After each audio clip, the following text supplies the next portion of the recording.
The invincible empire arrives. To the Zanati Empire, conquest was routine. Their fleets had turned suns into weapons, crushed rebellion beneath planetary bombardments, and enslaved dozens of species before breakfast. When their long-range scouts detected Earth, a blue-green ball teeming with carbon-based life, they barely bothered to strategize. Class 4 primitive. Divided. Radio signals. Fossil fuels. A warlike species, sure, but fractured and ununified. Easy pickings. Archcommander Velaroth stood aboard the bridge of the Eclipse Ascendant, a massive dreadnought in orbit beyond Earth's moon. Initiate orbital suppression, he said without fanfare. This world ends tonight. The order rippled across the fleet. Pulses of violet energy lanced downward from high orbit, striking Earth satellites with surgical precision. Global positioning networks vanished. Communication arrays melted. The International Space Station disappeared in a silent flash. On Earth, the sky went dark. But Earth didn't go silent. In underground command centers buried beneath Colorado, Siberia, and the Alps, emergency systems fled to life. Redundant networks kicked in. Military brass from rival nations connected in real time, their faces hard and focused. This isn't a natural event, General Carter of the U.S. Strategic Command said. No, replied General Liu from the Chinese PLA. It's an invasion. Nuclear silos were opened. Missile systems that hadn't been activated in 50 years came online. Across the world, national differences vanished in a heartbeat. Back in orbit, Velaroth watched the chaos unfold with mild amusement. They panic well, he mused. That's when Earth struck back. A volley of intercontinental ballistic missiles streaked upward. Not just one or two, but dozens. Some were intercepted. Some failed. But one made it. The explosion rippled across the flank of a Zanati cruiser, tearing through its shielding and gutting its power core. The ship fell from orbit in a fireball, crashing into the Atlantic. Velaroth's amusement died. He turned sharply to his command interface. Primitive species are not meant to strike back. Explain. A technician chirped nervously. Their nuclear capability is significantly underestimated. Velaroth hissed. Deploy ground legions. Wipe out resistance. On Earth, resistance was already forming. In the streets of Paris, civilians used old comm radios to coordinate. In rural India, villages downed a low-flying drone with makeshift explosives. In Texas, a restored Apache helicopter, once a museum piece, blasted a scout ship out of the sky. The Zanati expected fear. They found fury. In a final act of defiance, Earth's remaining communication satellites broadcast one unified message on all frequencies, translated and unfiltered. You are not the first to try. You will not be the last to fail. This is Earth. We do not kneel. Velaroth narrowed his eyes at the spinning globe. For the first time in over 100 conquests, he felt something unfamiliar. Doubt. The Death World defense. The Zanati thought they understood war. They had subjugated peaceful agrarians, hive-mind traders, aquatic diplomats. None had lasted more than a few rotations. They expected Earth to collapse after orbital strikes. Instead, they were met with something horrifyingly unfamiliar, a Death World species that refused to surrender. Velaroth's legions landed in key population centers, New York, Sao Paulo, Cairo, Delhi, with orders to pacify and enslave. Armored walkers stomped through shattered highways. Drones scanned for armed resistance. Squads fanned out in sleek formations, expecting to round up terrified civilians. They were ambushed instead. In the Bronx, a block of apartments exploded as Zanati patrols entered, rigged with homemade IEDs triggered by garage door openers. In Mumbai, alien hover tanks vanished down alleys and didn't come out, later found stripped and burned, their crews executed with crude blades. Even in the countryside, the Empire's forces weren't safe. In the forests of Poland, soldiers were lured into traps using decoy heat signatures, then buried beneath collapsing pine trees and fuel oil bombs. In Arizona, farmers turned tractors into battering rams and funneled invaders into natural canyons, only to collapse rock ledges over them with dynamite. Earth wasn't just defending itself. It was hunting. Velaroth snarled as reports poured in. One ambush after another. Entire platoons gone silent. They are disorganized savages. Explain this resistance. His war tactician hesitated. They are not centralized. They are decentralized and adaptive. They are using terrain, weather, wildlife, even urban decay, as part of their strategy. He didn't say it aloud, but the implication was clear. Earth was fighting like a predator. The commander slammed a clawed fist against his interface. No coordination, no space fleet, no unifying government. How can they be this dangerous? Meanwhile, deep beneath the ruins of Berlin, a multinational strike team gathered. Soldiers from 9 different countries, barely able to speak the same language, had trained under fire. Their gear was patched together from scavenged alien components and surplus NATO crates. They called themselves the Black Veil. Their objective: capture a Zanati officer alive. The mission was a bloodbath, but it succeeded. The prisoner, a 6-limbed Zanati major, was dragged into a bunker interrogation room. Still defiant, it laughed. "You can't win," it hissed in translated English. "You're insects with guns." The human interrogator leaned forward. "Insects? Maybe. But the kind that chews through armor and lays eggs in your skull." He gestured to the screen behind him.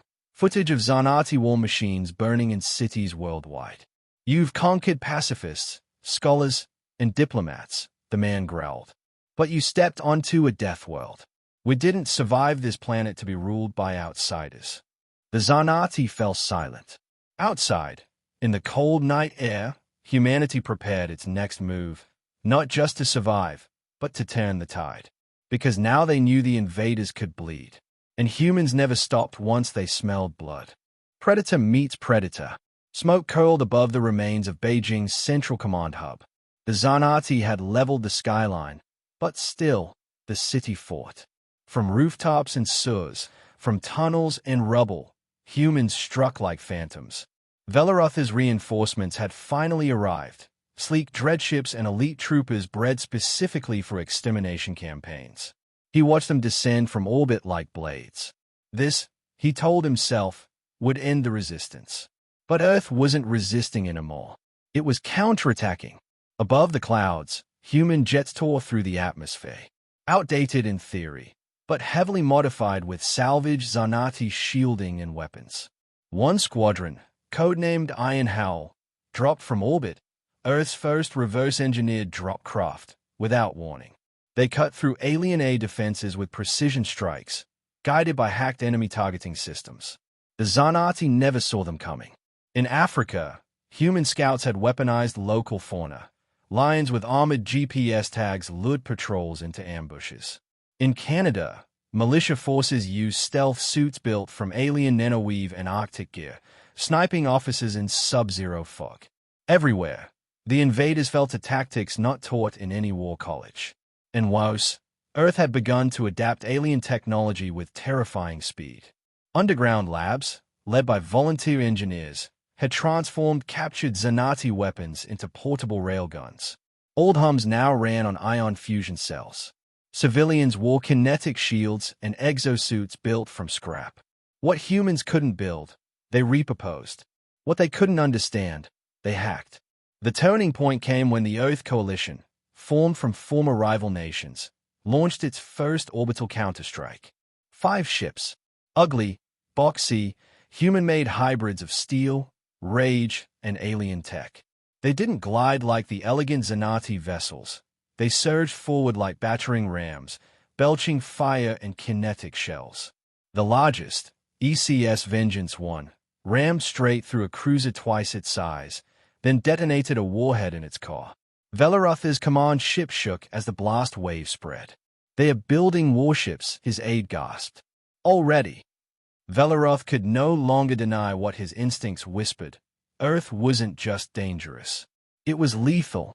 Back on the ground, a captured Zanati scout lay in a holding cell, bleeding iridescent ichor. A young human corporal stood guard, barely 18. The alien looked up, confused. "Why are you fighting this hard?" it asked. "You had no chance." The corporal didn't blink. "We don't need a chance. We just need a reason." Outside, thunder rolled, human engines rising into space. From the ashes of their cities, humanity had become something terrifying, a predator that fought smarter, adapted faster, and never stopped. And for the first time in Zanati history, the prey had become the hunters. The Empire's fall begins here. The stars above the Zanati capital no longer twinkled with serenity, they blazed with warning. Alarms screamed through the spires of Velthara Prime as human warships broke from warp near the Empire's core worlds. They weren't sleek or graceful. Earth's fleet was crude, cobbled together with steel, scavenged plating, and wrath. But it was fast, and it was armed to the teeth. Velaroth, disgraced and wounded, stood before the High Council, his breathing labored. "You don't understand," he rasped. "Earth isn't just another world. It's a forge, and we've made monsters of them." The Emperor scoffed. "They are a backwater species. They should not have even reached orbit." "They didn't just reach orbit," Velaroth growled. "They reached us." Above, the human fleet opened fire. Railguns howled. Kinetic missiles screamed across the void.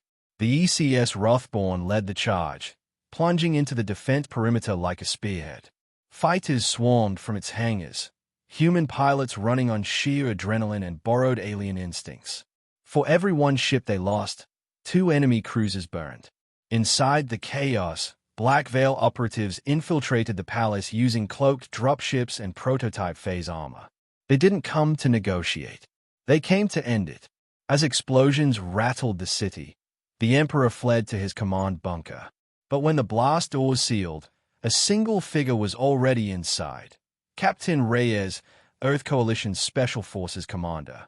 His exosuit crackled with alien energy, eyes lit with fury. "You ordered Earth's conquest," Reyes said, leveling his rifle. "This is the invoice." A single shot echoed. The Emperor collapsed. At that moment, across dozens of subjugated planets, something changed. Zanati control systems blinked out. Prisons unlocked. Slaves revolted. The message from Earth spread like wildfire. "We survived you. We beat you. Now we free the rest." From the burning skies of Velthara to the frozen mining colonies of Ardek Prime, rebellion ignited. Species long crushed under the Empire's heel now rose, emboldened by Earth's defiance. Velaroth stood atop the ruins of his palace, watching the sky rain fire. He knew what was coming. Humanity wouldn't stop here. They weren't conquerors by nature, but they understood vengeance. And they had been changed. The Zanati hadn't just failed to conquer Earth. They had created something worse. A species with no off switch. A world that had learned how to fight in hell and win. As the human fleet orbited the smoldering capital, a final broadcast played across every corner of the galaxy. To all free peoples, the Empire falls today. Earth stands, and we are coming. The message ended, but its echo would reshape the stars. They had conquered worlds until they reached Earth. Then they discovered what happens when prey evolves into predators.